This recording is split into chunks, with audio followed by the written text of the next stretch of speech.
A new player has entered the arena. Gun owners of America and Texas sue over the pistol brace lawsuit. Let's talk about it.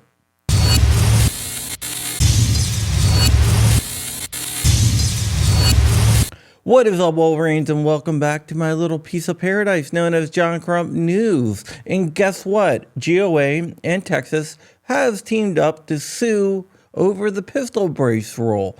And guess what else? I am referenced in several different places in the document for my reporting on the ATF and pistol braces, so I am kind of proud. It was written by one of my friends, Steven Stambollier and Rob Olson. Well, actually, that's two of my friends, but whatever.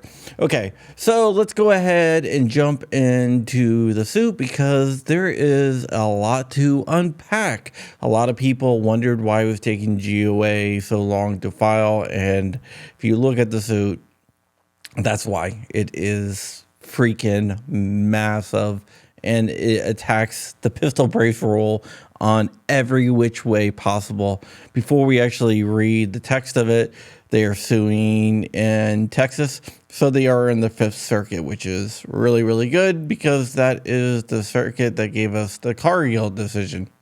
That was the bump stock case. So GOA in Texas, led by Attorney General Ken Paxton, has joined now. So let's go ahead and get into what the suit says. First, they point out that the whole entire thing of SBRs being illegal, short barrel rifles, is due to the NFA originally trying to be a pistol ban, but that didn't get passed, so they added SBRs. So it points that out, and it also points out that in order to make an SBR, you need to have a Form 1 first, and they're stating that the Form 1 in this case is reversed. So that isn't really following the law. The same with Form 4s. You're supposed to have a approved Form 4 before you transfer it, but it's reversed once again. It also goes into the delays in processing applications. So if you don't know, it takes about 8 months right now to get a form back from the ATF, and that's using e-forms, which they originally said would lessen the wait to under 90 days, but it is at 8 months. And with the influx of all these new applications, that delay is going to get crazy. GOA in Texas also hit on the ATF's long history of approving pistol braces. They've approved pistol braces for over a decade now, or around a decade. There are millions of braces out there, and GOA hits on that in the lawsuit. According to the ATF, there's at least 3 million braces, which is probably a little bit underestimated. That is a very conservative estimate. There is probably over 4 million braces. I don't think that there's 40 million braces that some people state, but there is at least 4 million braces, if not more, out there. GOA is also claiming that the ATF failed the NPRM because, according to the Administrative Procedures Act notice and comment requirements, you have to give the people enough time to respond, and the definition of a rifle was never, ever brought up in the proposed rule, and they kind of tweaked that a little bit in violation of the Administrative Procedures Act. It also violates the Administrative Procedures Act because the rule is arbitrary and capricious. And according to the APA, a rule cannot be arbitrary and capricious. It has to be direct. GOA also points out that the ATF claims that around 750,000 firearms will be destroyed or surrendered. This is a gun ban, people, and GOA in Texas bring that up, and they let the courts know that this is the biggest gun ban in the history of the United States of America. The final rule also exceeds the ATF's authority from Congress. This is a de facto law, make no doubt about it, and it's only there to placate the benefactors of President Joe Biden. Those benefactors being people like Michael Bloomberg, Shannon Watts, and other really anti-gun pieces of human excrement that want to take away your rights. Also, the APA specifies a rule cannot go into effect no sooner than 30 days from the publication date. This rule went into effect immediately.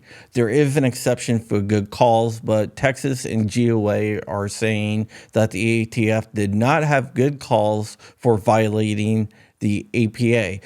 GOA in Texas also states that pistols are protected arms and also SBRs are protected arms. And they point out that SBRs are no more dangerous arms than pistols or rifles. Basically, what they are doing is attacking SBRs being listed in the NFA, but it's going to get a lot better. But wait, there's more. It also highlights that the rule is a violation of the Fifth Amendment against self-incrimination, since SBRs are illegal unless you have a tax stamp first. So by applying for a tax stamp, you are admitting that you are in violation of state law. Also, it talks about how the ATF is saying that it's going to use its enforcement discretion, but it can be reversed at any time, which is a huge problem. So they can just decide that they want to start enforcing it again. It also brings up what the ATF told one of the attorneys in the case, Stephen Stambolier, out at SHOT Show. Basically, during your foreign process, when they are doing all their checks, they submit a check to the FBI to get a NICS check done. If the check is not done within 88 days, it is not completed, it is purged from the system, and the ATF gets a open status back from the FBI. If that happens, then that form is rejected. The ATF told Stephen Stambolier that they would take an enforcement action. They told me that you can resubmit. So I'm in there and he's in there. So there's contradictory statements here, and GOA hits at that contradictory statement. So my stuff is in there as evidence. That's not the only time my stuff is in there, but that's just one of them. Also, the DOJ's enforcement discretion doesn't bind the Department of Defense. Some people who live on base have these brace pistols, and that does not fall under the jurisdiction of the DOJ, but falls under the jurisdiction of the Department of Defense.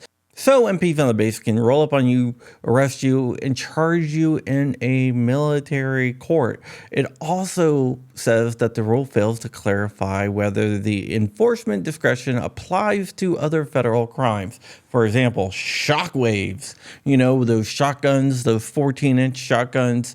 Well, it makes it illegal to have a brace on there because the ATF states that they were never intended to be fired with one hand. So even though it doesn't really address these short barrel shotguns, and you can put the bird's head back on there, but if you have a brace on there, you have an illegal SBS. And it doesn't say that the ATF will not take enforcement action against that. I'm pretty sure that they will after 60 days or so, but that's just a guess. The case also claims that the final rule violates the Fifth Amendment's due process clause, and it really does because the rule is incredibly vague. So according to the lawsuit, it is void because of its vagueness. Also, the final rule is invalid for exercising taxing power. And now we're going to get into what I think a lot of you are going to like. They claim that the NFA's tax on making firearms is unconstitutional because it is a direct tax on a right.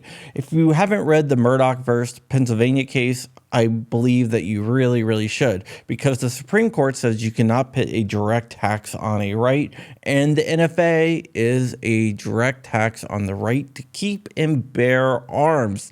The final point is something that I brought up in previous videos, previous live streams, and I even did a show on DLD After Dark talking about this. And I believe that the final rule violates the rule of lenity because it is a wholesale administrative reinterpretation of a statute that takes something that was totally legal and now criminalizes it. The rule of lenity states that when you look at a rule, it has to favor the people or the defendant. So if there is something that criminalizes a rule or makes it legal, it has to fall on the legal side. And by changing something that was previously legal and retroactively making it illegal, then you are in violation of the rule of lenity. I believe that this case is by far the most substantial, the most complete case challenging the pistol brace rule. And with Texas on board, I think it gives it a lot of power. So we'll see what happens. Remember to like, comment, and subscribe. Stay ever vigilant, stay ever free, keep in the fight. I'm out of here. Wolverine's motherfucker.